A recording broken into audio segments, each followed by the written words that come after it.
저희 조코피TV는 썬팅 필름의 새로운 패러다임을 선사하는 T9 필름 신차 검수부터 장기 렌트 리스까지 모빌리티 서비스의 정수 카스페이스와 함께합니다. 네, 반갑습니다 여러분.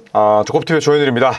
자, 골든스테이트 워리어스와 미네소타 팀버울브스의 서부 컨퍼런스 2라운드 세미파이널 5차전이 내일 열리게 됩니다. 자, 그래서 제가 지난 4차전은 프리뷰를 찍지 않았는데 5차전 마지막이 될 수도 있기 때문에 한번 5차전 프리뷰를 찍어보도록 하겠습니다. 자, 브랜든 포젬스키 이야기부터 한번 해볼까요? 네, 포젬스키 4경기 기준 플레이오프 최저 야투 기록을 한번 살펴봤습니다. 포젬스키가 지난 1, 2, 3, 4차전 굉장히 부진했어요.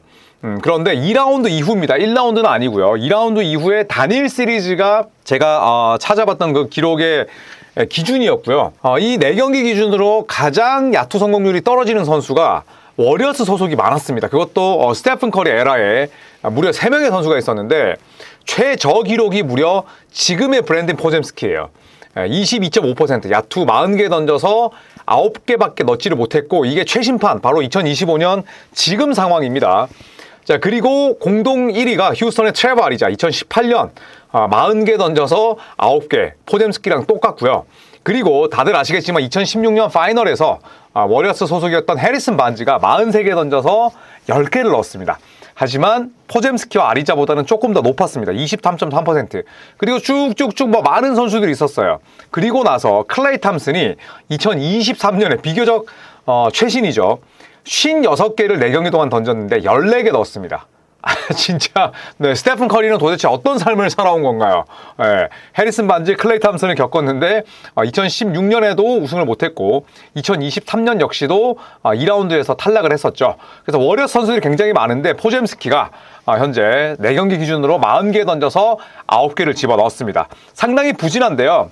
저는 브랜든 포젬스키가 완전히 체력적으로도 힘들고 그리고 또 브랜든 포젬스키가 가져가는 그런 민첩한 플레이들 본인이 이제 페이크로 쓰는 그런 플레이들이 통하지 않아요. 포젬스키가 잽 스텝 많이 쓰고 그 다음에 또 페이크 쓰고 이런 것들이 통했을 때 더욱더 본인의 플레이를 잘 가져가는 유형인데 이게 같은 팀끼리 4번, 5번을 붙다 보니까 또 미네소타는 수비진들이 워낙 똑똑하다 보니까 포젬스키의 이런 잿단의 기지 넘치는 플레이들이 하나도 안 통하는 거죠. 그러다 보니까 포젬스키 본인도 자신감이 떨어지고 슈팅 실패하고 고개 푹 숙이고 백코트하는 장면들이 무지하게 많습니다. 그리고 던져야 될 때 못 던지고 이상한 페이크 쓰고 업앤언더 하고 스텝스로 하면서 블락 당하거나 에어볼 되는 경우 아니면 엄청나게 궤적이 많이 빗나가는 경우들이 있는 거죠. 그렇기 때문에 저는 포젬스키가 이번 시리즈 내에서 갑자기 반등하기는 어렵다. 더구나 스테픈 커리가 이번 경기도 나오지를 못하기 때문에 스페이싱도 원활하지 않을 것이다. 그래서 저는 포젬스키의 득점은 한 자리다. 그리고 야투는 30% 이하일 것이다. 그렇게 생각을 합니다. 반등의 여지가 별로 없고 상대는 미네소타고 같은 팀과 여러 번 붙기 때문에 포젬스키처럼 아직까지는 짬밥이 좀 부족한 내공이 좀 떨어지는 선수들은 시리즈를 거듭할수록 더 큰 어려움을 겪을 수밖에 없다. 이렇게 예상을 하겠습니다. 자, 그리고 두 번째입니다. 바로 줄리어스 랜들인데요. 제가 제 채널에서 진행하는 이 팟캐스트 언더독에서 줄리어스 랜들이야말로 플레이오프 최고의 새 같습니다. 이렇게 말씀을 드렸었는데 그건 뉴욕 닉스 시절에 한정된 이야기였고요. 지금은 아닙니다. 지금은 오히려 쇠 가슴이에요. 자, 여러 기록을 소환했었는데 일단 미네소타 역대 플레이오프 200득점, 50리바운드, 50어시스트 최단기간 달성했습니다. 대단한 기록이죠. 자, 그리고 2004년에 케빈 가넷 이후에 첫 플레이오프 트리플 더블러가 됐어요. 2004년이면 이때가 미네소타 샘 카셀, 라트레스 프리웰, 케빈 가넷, 트렌튼 하셀, 그 다음에 어빈 존슨 이런 선수들이 있었는데 이때 케빈 가넷이 정규 시즌 MVP를 받습니다. 그리고 컨퍼런스 세미파이널에서 떨어지긴 합니다만 그 당시에 미네소타를 꺾었던 팀이 레이커스였거든요. 칼 말론, 샤킬 오닐, 코비 브라이언트, 게리 페이튼이 있던 거기서 6차전 끝에 졌습니다만 그 2004년 이후에 미네소타 소속으로 처음으로 플레이오프에서 트리플 더블을 기록한 선수가 됐습니다. 자, 그리고 미네소타 역대 플레이오프에서 2경기 기준으로 최다 어시스트를 뿌린 선수가 줄리어스 랜들입니다. 대단한 거죠. 2경기 스팬이긴 하지만 어쨌든 메인 볼핸들러도 아니고 그렇다고 해서 가드 포지션도 아닌 선수가 23개 어시스트 뿌렸다. 이거는 예전에 케빈 가넷도 기록하지 못했고 그리고 그 이후에 스테판 마버리도 있었고 지미 버틀러도 잠깐 있었고 여러 좋은 선수들이 있긴 했습니다만 이 기록은 전혀 세우지를 못했었습니다. 왜냐? 미네소타가 플레이오프를 나간 역사가 별로 없기 때문에. 자, 그 다음에 줄리어스 랜들. 지난 4차전이 끝나고 본인이 엄청난 비염에 시달렸음을 미네소타의 동료들과 코칭 스태프들이 이야기를 했었습니다. 이 비염을 달게 되면 호흡이 일정치 않죠. 그리고 계속 입으로 숨을 쉬어야 되기 때문에 호흡기에 엄청난 방해를 받을 수밖에 없습니다. 그럼에도 불구하고 4차전 31득점 맹활약하면서 팀을 승리로 이끌었습니다. 그리고 이 31득점은 플레이오프 본인의 커리어 하이였어요. 단 4경기 만에 줄리어스 랜들이 미네소타 소속으로 이런저런 기록도 세웠고 지금까지는 클로즈아웃 게임까지 이끌었던 가장 큰 1등 공신이라고 저는 생각을 합니다. 이런 흐름이 이어질 것이다 라고 저는 내다보고요. 두 번째 예상, 5차전에 줄리어스 랜들은 20득점을 동반하면서 더블을 달성할 것이다. 이렇게 예상을 해보도록 하겠습니다. 자, 랜들이 드래먼드 그린과 만나서 딱 1차전 한 경기만 고전했어요. 그 이후에는 드래먼드 그린을 맞아서 매치업 우위를 점하고 있고, 외곽에 나와서는 페이스업, 인사이드 들어가서는 포스트업, 그 다음에 상대를 사이즈로 괴롭히는 볼리볼, 리바운드, 어시스트, 플레이메이킹, 심지어 허슬까지. 원래 랜들이 전형적으로 약간의 이기적인 농구를 하는 스타일이었거든요.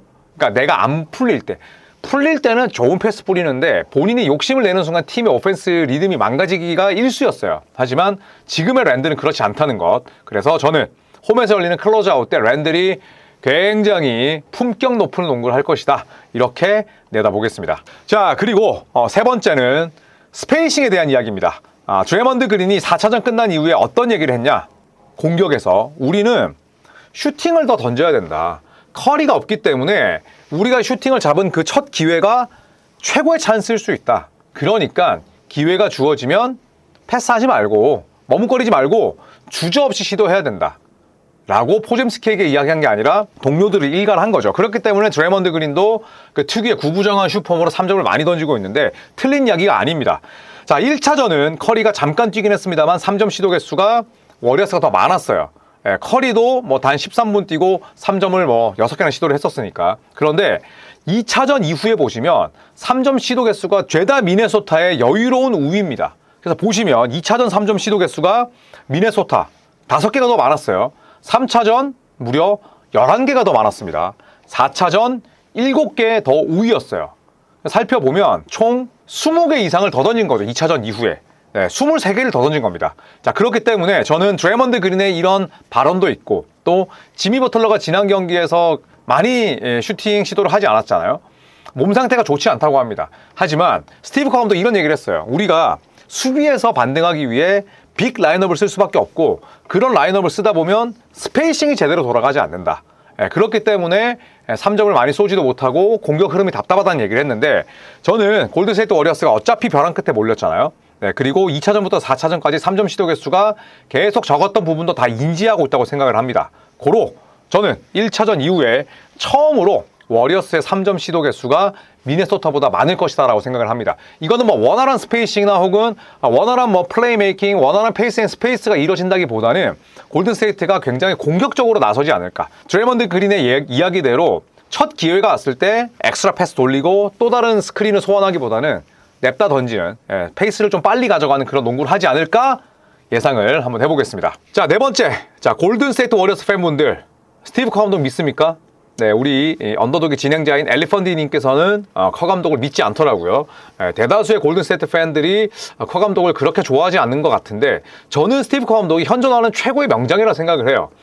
그래서 커 감독을 믿는 그런 세력들도 분명히 있다고 보는데 이 스티브 커 감독은 2016년 이후 단 한 번도 플레이오프 3연패가 없습니다. 그만큼 탁월한 시리즈 조정 능력을 발휘했다고도 볼 수가 있고 또 그 당시에는 스테프 커리, 클라이 탐슨, 케빈 듀란트 완전히 리그를 대표하는 그런 공격수들의 훌륭한 전성기와 함께 했기 때문이기도 한데 이거는 대단한 기록이죠. 그리고 플레이오프에서 단 한 번도 4연패 스윕으로 물러난 적이 없고 리버스 스윕을 당한 적도 없습니다. 그렇기 때문에 저는 그만큼 시리즈 조정 능력이 탁월하다고 보는데 스티브 커 감독 입장에서도 이번에 처음 맞이하는 게 있죠. 바로 스테픈 커리의 플레이오프 4경기 연속 결장은 스티브 커 감독이 단 한 번도 경험해보지 못한 부분이에요. 지금 골든스테이트 워리어스는 2010년대 중반에 힘으로, 에너지로, 운동 능력으로 그 다음에 젊은 나이로 밀어붙이던 그 기계가 없죠. 지금은 엄연히 베테랑 팀이고 느린 팀입니다. 그렇기 때문에 오히려 이런 에이스에 대한 의존도 높아질 수밖에 없는데 커리 자체가 시스템이니까. 그런데 그 커리가 없기 때문에 저는 스티브 커 감독이 생애 처음으로 플레이오프에서 동일한 팀을 상대로 4연패를 떠안지 않을까 생각을 합니다. 고로 승자는 저는 미네소타다. 몇 점 차? 2자리 점수 차. 아주 넉넉하게 이긴다고 생각을 하고요. 워리어스의 시즌은 종료가 되지 않을까 내다보겠습니다. 자, 물론 골든스테이트에게도 동기부여는 있어요. 지금 스테픈 커리가 하루에 뭐 엄청나게 운동한다고 합니다. 6, 7시간, 7, 8시간 운동하고 자전거 타고 슈팅 던지고 복귀를 위해서 만반의 준비를 다 하고 있다고 하는데 특이하게도 만약에 골든스테이트가 내일 이긴다면 휴식일이 무려 3일이에요. 그렇기 때문에 스테픈 커리가 온전치 않은 몸 상태라고 하더라도 6차전에 플로어를 밟을 가능성이 분명히 있습니다. 그렇기 때문에 이게 골든스테이트 워리어 선수들에게는 엄청난 동기부여가 될 수 있죠. 자, 하지만 버틀러는 지쳤습니다. 100% 몸 상태가 될 수가 없죠. 엄청나게 많은 시간을 뛰고 있고 휴스턴 시리즈와의 도중에는 또 부상도 입었고 그리고 조나단 쿠민가를 제외한 연건들은 죄다 부진합니다. 대표적으로 브랜든 포젬스키, 모제스 무디를 들 수가 있겠고요. 반면에 플레이오프 4연승 중인 미네소타는 부정적인 변수가 제로입니다. 앤서니 에드워즈 잘해주고 있죠. 단테 디빈첸저 버틀러에게 괴롭힘을 당했지만 어쨌든 벤치 딱 3명을 쓰잖아요. 나즈리드, 단테 디빈첸저, 니킬 알렉산더 워커. 그런데 골든스테이트 워리어스의 어떤 조합이 나와도 미네소타 벤치 맙의 안정성에 비할 바는 되지 못합니다. 여기에 뭐 나즈리드, 루디 고베어, 줄리어스 랜들, 인사이드도 골든스테이트 워리어스를 물리적으로나 무게감으로나 공격력으로나 전부 다 압도하고 있기 때문에 저는 내일 미네소타의 2자리 점수차 승리가 유력하다.